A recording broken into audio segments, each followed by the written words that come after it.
Bueno, compañeras y compañeros, primero me dijo Maxi que hable en portugués, así que no, voy a tratar de hablar castellano. Primero, como Víctor ya dijo, la experiencia que tenemos acá en las otras regionales y todo es muy positivo, ¿viste? Y a nosotros de Brasil, que todavía somos una corriente bastante chica, ¿no? Que peleamos ahí todos los días, y hace años que pelean Toninho, que peleaba Martín, que sigue peleando, que Rossi, que está acá ahora para fundar, ¿no? Tener una corriente real, un cuerpo allá. Bueno, eso sale mucho de la experiencia que tenemos acá con las reuniones internacionales, y nosotros de la juventud, cuando venimos a un local así, hacemos una actividad. Y bueno, eso llevamos a Brasil esta experiencia muy rica, ¿no? Para seguir ahí la pelea con la corriente So Brasil. Entonces, gracias por la actividad, por la invitación. Y bueno, arrancamos un poco con Brasil, que el mundo es grande y muy complejo, pero Brasil es más grande y más complejo. Entonces, un montón de cosas, pero me parece bueno empezar a contar un poco la historia de cómo llegamos a este escenario, cómo sucedió que ganara Bolsonaro, un tipo que nadie podía creer o pensaba, nadie, ni el más trosco ni el más facho podía pensar que Bolsonaro iba a llegar al poder. Y eso sucede de una historia de años, de la década que se arranca en la década de 2000 hasta hoy, ¿no? Entonces, lo que pasa en Brasil es que, distinto de acá o de una manera diferente, hay una transición muy pacífica del final de la dictadura, en el 88, un pasaje muy consensual por parte de la burguesía hacia la democracia, y después entramos en el periodo muy parecido acá, con el gobierno del PSDB, FHC, un gobierno neoliberal, que se estaba pudriendo, y acá pasó el argentinazo y otras rebeliones populares por América Latina, por América del Sur, pero en Brasil no pasó, no sucedió una rebelión popular, no tuvimos esta experiencia de la lucha de clases. La transición del PSDB, o sea, del neoliberalismo al petismo, a la burocracia, a un gobierno populista más progre, como el kirchnerismo acá, fue muy pacífica. O sea, la burguesía eligió a Lula y al PT para tomar el poder, para contener una posible rebelión popular, porque las cosas se calentaban, ¿viste? Entonces llega PT y, bueno, para que dé un ejemplo, en su primer año de gobierno ya pasa la reforma previdenciaria, lo que quieren hacer otra en este año con Bolsonaro, pero PT lo hizo en su primer año de gobierno. O sea, era obvio un gobierno burgués, en Brasil llamamos un gobierno burgués atípico, porque era un gobierno de ¿cómo se dice en castellano? De conciliación, se dice, de clases, o sea, conciliación de clases. Tenía la capacidad material, la economía iba bien por un proceso de industrialización china, o sea, teníamos una exportación de commodities muy buena, a precios como nunca tuvimos, y entonces era posible al petismo y a la burocracia jugar para arriba y jugar para abajo. Entonces, el poder adquisitivo, el poder material de la clase media, el poder adquisitivo con las políticas asistencialistas que decimos a los pobres, lograron que no pasara nada, que no reclamaran, que no saliera la gente de la clase trabajadora, que no saliera nada a la calle a pelear por nada, porque estaba todo bien. O sea, el pobre iba mejor, la clase media también, los bancos lucraban como nunca, las empresas también, entonces, ¿por qué me voy a salir a la calle? Entonces nos quedamos un montón de tiempo estáticos, en la inercia de la lucha de clase, sin experiencias, ¿no? Y bueno, pero después cuando llega ya Dilma, o sea, los dos primeros mandatos de Lula nos salieron muy bien, tenía muy buena aprobación, todo bien. El primer mandato de Dilma, que sucede a Lula, va bien también, con unas ya cositas a más elementos ya de contradicción del capitalismo, pero la crisis que arranca mundialmente, ¿no? Con la crisis de 2008, una crisis histórica que todavía no hay horizonte para su término, como ya postuló Víctor, no llega a Brasil tan pronto. porque China seguía industrializando y Brasil exportaba todo a China. Y entonces la crisis tarda en llegar en Brasil, pero cuando llega, llega muy rápido, así de pronto. Y entonces Dilma intenta ahí dar un giro más a la derecha, intentando algunas reformas, coloca un tipo de derecha como ministro de la Economía, para agradar, mantener el poder, el aparato, la presidencia, pero también para que no le echen, pero también, o sea, lo caga la clase trabajadora, porque pasa una ley antiterrorista. Después de que pasaron las movilizaciones de junio de 2013, Dilma aprueba una ley antiterrorismo, que la están usando ahora. O sea, ahí de bandeja regaló a la extrema derecha para que salga la policía en la calle y nos peguen. Y bueno, entonces, pero al capital, a la gran burguesía, ya no servía el PT. No, la taja de interés ya no llegaba con una política de conciliación de clases, ya no podías jugar abajo con las políticas que hacía el PT, porque tenía que mantener la taja de interés, ¿no? Y entonces la sacan. O sea, un golpe parlamentar, una maniobra parlamentar, una ofensiva, ahí arranca la ofensiva reaccionaria del giro a la derecha mundial y empieza en Brasil en 2015, con la apropiación por la derecha de junio de 2013, con toda la movida que pasó, la derecha se apropia bastante bien de las movilizaciones, pone gente en la calle, y por la movilización por el impeachment, para que se vaya Dilma, salen 1 millón en San Pablo a la calle, y bueno, y ahí viene el impeachment y lo ponen a Temer, su vicepresidente, que se gira a la derecha para mantener la agenda de la burguesía. Pero la principal agenda de la burguesía era la reforma previdenciaria. O sea, ¿por qué sirve la reforma previdenciaria? Nosotros hoy en Brasil tenemos una deuda pública del 50% del ordenamiento nacional. O sea, debemos guita a todos los empresarios, a los bancos, a todos. Y la reforma previdenciaria es para pagar eso. O sea, para sacar de los pobres, obvio, para que se va el capital a las empresas, a los bancos, a todo. Pero Temer no logra pasar esta reforma. No tuvo capital político y hubo movilización, hubo un día de huelga general en Brasil que fue histórica, que después la burocracia del PT íbamos a hacer el segundo día de huelga general, pero negociaron ahí unas cosas con el gobierno y se quedó como un día nacional de lucha. Eso en 2017, todavía Temer en el gobierno. Y entonces no logra pasar, hace un teatro, pone el ejército en las villas en Río de Janeiro para agradar un poco la burguesía, pero no logra pasar la principal pauta de la burguesía.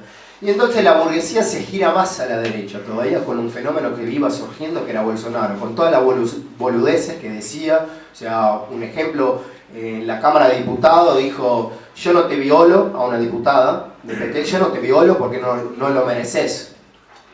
Así, o sea, boludeces y llegó al poder. Y la burguesía se gira más a la derecha, se intensifica más o sea, una mano más fuerte para que pasen estas reformas. Este es el proyecto. Necesitamos, bueno, tenemos este boludo, ponemos el boludo, pero que pase la reforma y chao, y que diga lo que quiera en Twitter, el Golden Shower y todo eso que dijo, pero no sé si saben lo que pasó ahora en Carnaval con él, que preguntó en Twitter que era Golden Shower. Y bueno, y entonces se gira a la derecha y viene Bolsonaro. Bueno, y nosotros, o sea, este elemento de giro persistente a la derecha arranca con Temer, con el impeachment de Dilma, pero se intensifica. Nosotros, o sea, esta reunión internacional. Y el tercer elemento, después vuelvo al segundo, que es el elemento de la polarización de lucha de clases, se ve más en Brasil. O sea, porque el péndulo se va más a la derecha, pero vos tenés el segundo elemento de Bobby, que son las contratendencias. Y contratendencias, ojo, muchas de ellas, con la movida de Elenau, aparte de la burocracia. O sea, ya no se agarra, ya no le hace ilusión a las mujeres y a la juventud, la vanguardia, en la burocracia. La clase trabajadora, otro problema.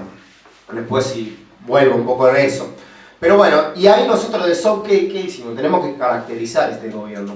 ¿Qué va a suceder? O sea, es muy difícil hacer previsiones en un mundo complejo y además en Brasil es muy complejo. Pero, ¿qué viene? ¿Viene el bonapartismo? ¿Viene el fascismo? ¿Viene qué son? Corrientes diciendo que, chao, vamos al fascismo, queda eso en casa porque van a morir todos. Y en USPE pasó eso, en nuestra universidad en São Paulo, un centro académico que dirige el PT. Al día que salió Bolsonaro, que ganó la elección Bolsonaro, escribieron un documento, chicos, quedaros en casa porque van a morir todos. O sea, y hicimos una movilización en USPE linda, ponimos a correr a la derecha que hacía una movilización con 30 personas, ¿viste? Y nosotros salimos a la calle de la Universidad del Campo, que es gigante, y ponemos a correr a la derecha y todo. Y entonces, bueno, nos quedamos con una cuestión de caracterización política. O sea, y es muy importante la caracterización, porque eso te pone tu estrategia para estructurar la lucha, ¿no? Y entonces, llegamos al consenso que era, después de mucho debate, llegamos al consenso de que era semi-bonapartista el gobierno, semi-bonapartista. Pero hoy, después de 2 meses de gobierno, tenemos que dar un paso detrás. No llega a ser un gobierno semi-bonapartista.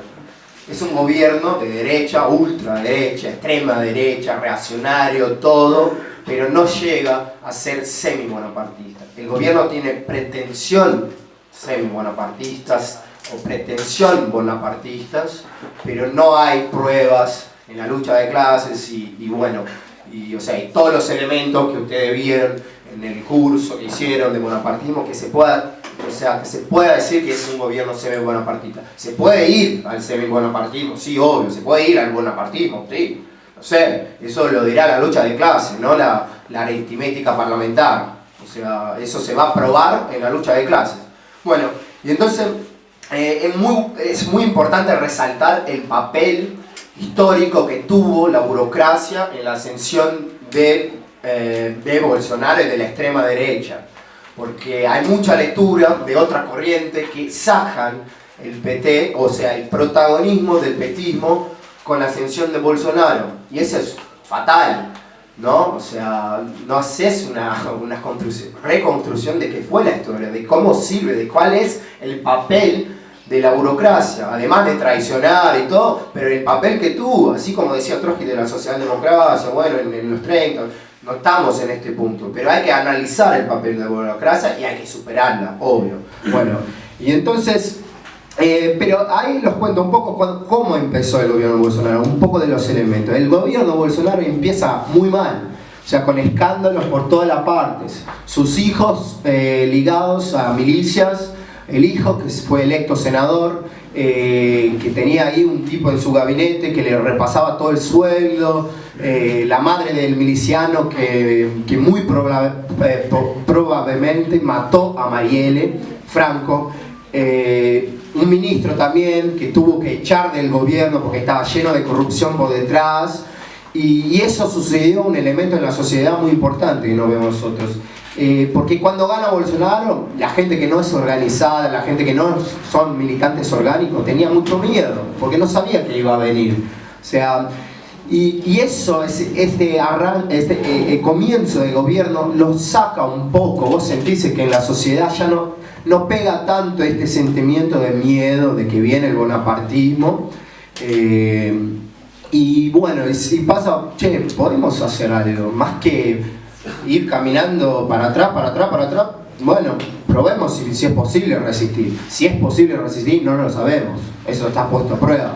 O sea, varios elementos, la burocracia, qué va a suceder de las movidas de ELENAU, si ahora, o sea, el 8M ayer en Brasil fue muy grande, fue muy bueno. Ayer también, para que saben acá los compañeros, arrancamos con las vermelhas. Ayer fue el día de inauguración de las vermelhas, estuvimos ahí como 8 compañeras con la camiseta de vermelhas.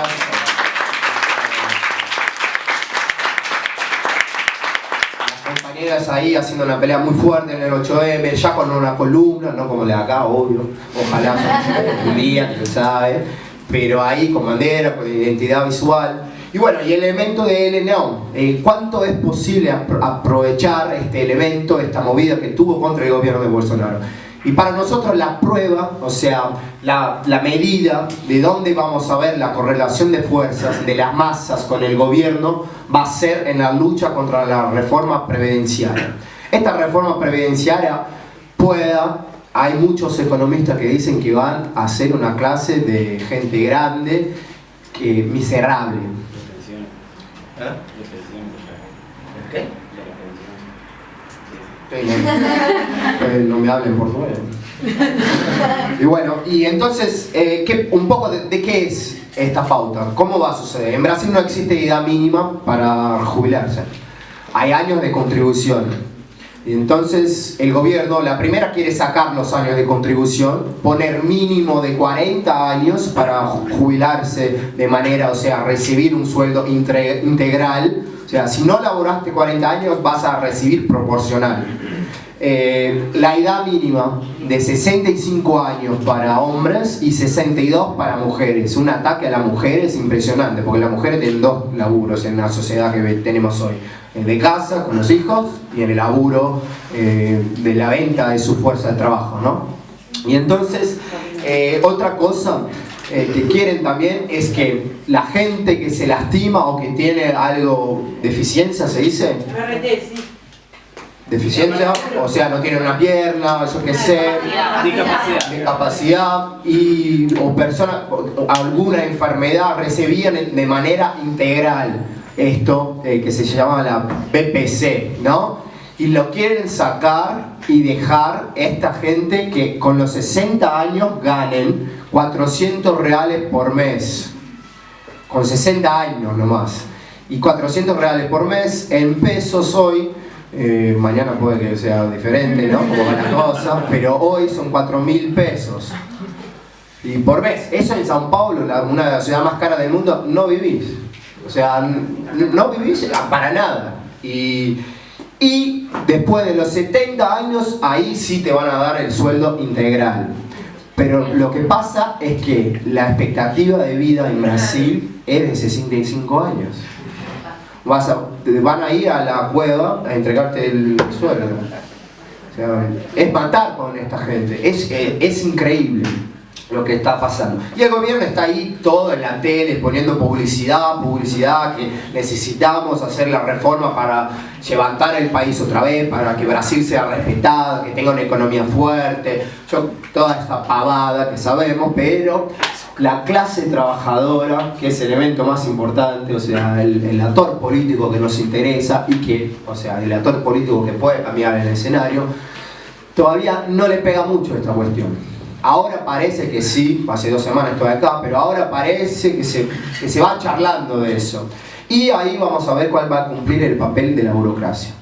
O sea, si va a movilizar, si va a llamar a la huelga general, vamos a ver. Nosotros vamos a presionar hasta donde podamos. O sea, con el PSOL, vamos a exigir del PSOL que presione. Bueno, y eso es un poco de esto, la caracterización, para que no tarde mucho. Más o menos vamos así en Brasil. Pero lo bueno, hay corrientes del mandelismo, del PSOL también. Ahora explico un poco qué es el PSOL, el partido que hacemos parte, pero que hacen lecturas muy derrotistas, impresionistas, ¿no? Y nosotros siempre, como nos alerta Bobby, como dijo Víctor, hay que ser muy cuidadoso, ¿no? Para caracterizar, porque eso te va a llevar toda tu estrategia política.